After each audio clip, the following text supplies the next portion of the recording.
Genetic material RNA है, DNA है कि प्रोटीन है, ये प्रूव करने के लिए बहुत सारे साइंटिस्ट ने एक्सपेरिमेंट किए थे, जिनमें से एक थे ग्रिफिथ, जिन्होंने 1928 में एक्सपेरिमेंट किया था ट्रांसफॉर्मिंग प्रिंसिपल। इसमें इन्होंने क्या किया, एक बैक्टीरिया ले लिया स्ट्रेप्टोकोकस न्यूमोनी। इस बैक्टीरिया के दो स्ट्रेन लिए, एक एस स्ट्रेन और एक R strain. S strain, S का मतलब है स्मूथ, आर का मतलब है रफ।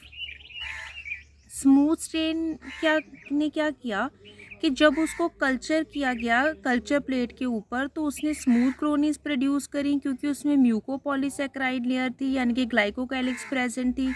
और रफ स्ट्रेन ने क्या किया, रफ कॉलोनीज प्रोड्यूस की जब उसको ग्रो किया गया कल्चर प्लेट के ऊपर, यानी कि उसमें म्यूकोपॉलीसेकेराइड लेयर एब्सेंट थी और ग्लाइकोकैलिक्स उसमें एब्सेंट थी।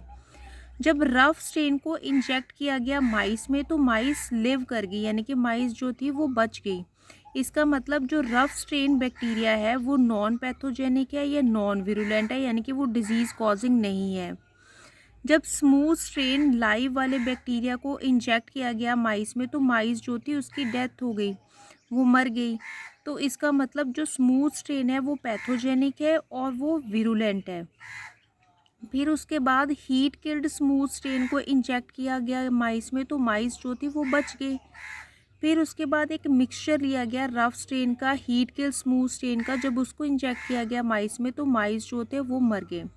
अब देखो, रफ स्ट्रेन के केस में तो माइस बच रहे थे, हीट किल्ड स्मूथ स्ट्रेन में भी तो माइस बच रहे थे, लेकिन जब दोनों का मिक्सचर लिया और उसको माइस में इंजेक्ट किया तो माइस मर गए। ऐसा क्यों हुआ? ऐसा इसलिए हुआ क्योंकि जो आर स्ट्रेन था वो ट्रांसफॉर्म हो गया लाइव एस्ट्रेन में, वो लाइव एस्ट्रेन में ट्रांसफॉर्म हो गया, जिसकी वजह से माइस जो थे वो डाई हो गए। अब जो हीट किल्ड एस्ट्रेन बैक्टीरिया है उसके पास ग्लाइकोकैलिक्स लेयर एब्सेंट होगी, क्योंकि वो हीट से किल्ड है, उसकी ग्लाइकोकैलिक्स लेयर भी नहीं है, तो इसका मतलब उसमें ग्लाइकोकैलिक्स लेयर एब्सेंट होगी। और जो आर स्ट्रेन है लाइव, उसमें क्या है, जो ग्लाइकोकैलिक्स लेयर होती ही नहीं है। तो जो genetic material heat killed strain bacteria का होगा, वो उसमें वो जीन्स प्रेजेंट होंगे जो ग्लाइकोकैलिक्स के लिए कोड करते होंगे। ठीक है, क्योंकि हीट से उसको किल तो कर दिया, लेकिन जो उसके जीन्स है वो तो अभी भी एक्सप्रेस कर सकते हैं ना ग्लाइकोकैलिक्स लेयर की फॉर्मेशन को।